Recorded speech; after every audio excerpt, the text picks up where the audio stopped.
Hey guys, video ഞാൻ തന്നെ. അപ്പോൾ ഇന്നത്തെ വീഡിയോ എന്ന് പറയുന്നത്, ഞാൻ ഇത്രയും നാളെ ഞാൻ സ്റ്റഡി വ്ളോഗ്സാണ് ചെയ്തുകൊണ്ടിരുന്നത്. അപ്പോൾ ഇന്നൊരു ബിഗ് ബോസിൻ്റെ ഒരു അപ്ഡേറ്റാണ് ഞാൻ ചെയ്യാൻ പോകുന്നത്. ഞാൻ കുറേ നാൾക്ക് ശേഷമാണ് ഞാനൊരു ബിഗ് ബോസിൻ്റെ അപ്ഡേറ്റ് ചെയ്യാൻ പോകുന്നത്. അപ്പോൾ ഇന്നലെ തൊട്ട് എല്ലാ യൂട്യൂബ് മീഡിയയിൽ നമ്മൾ കാണുന്നതാണ് ആര്യൻ ഔട്ടായിട്ടുള്ളത്. അപ്പോൾ ആര്യൻ ഔട്ടായിട്ടുണ്ട്, അത് കൺഫേം ആണ്. എന്തുകൊണ്ടാണ് ആര്യൻ ഔട്ടായതെന്ന് റീസൺ ഇതുവരെയായിട്ട് അറിയത്തില്ല.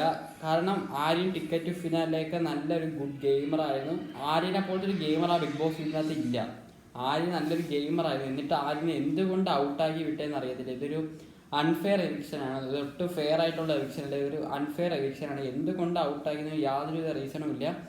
എന്തിനാണ് ഇങ്ങനെ ഔട്ടാക്കിയത്? ആര്യൻ കിഴിലും ഒരു ഗെയിമറായിരുന്നു, എന്നിട്ട് ആര്യനെ ഔട്ടാക്കി. ഇതൊരു കള്ളക്കളി എന്ന് പറഞ്ഞാൽ ആരും എല്ലാ ടാസ്കിലും ജയിച്ച് അടിപൊളിയായിട്ട് വന്നപ്പോൾ തന്നെ ബിഗ് ബോസ് പുറത്താക്കി. ഇത് എന്തിനാണ് എന്ന് ഇതുവരെയായിട്ടും ഒരു റീസൺ ഇതുവരെയായിട്ടും പുറത്ത് വിട്ടിട്ടില്ല. പക്ഷെ ആര്യൻ ഔട്ടായിട്ടുണ്ട്, അത് കൺഫേം ആണ്. പക്ഷെ ഇത് ബിഗ് ബോസ് കാണിച്ച ഒരു വൃത്തികെട്ട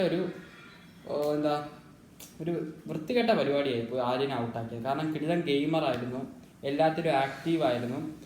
എന്തായാലും പറഞ്ഞിട്ട് കാര്യമില്ല, ആര്യൻ ഔട്ടായിട്ടുണ്ട്.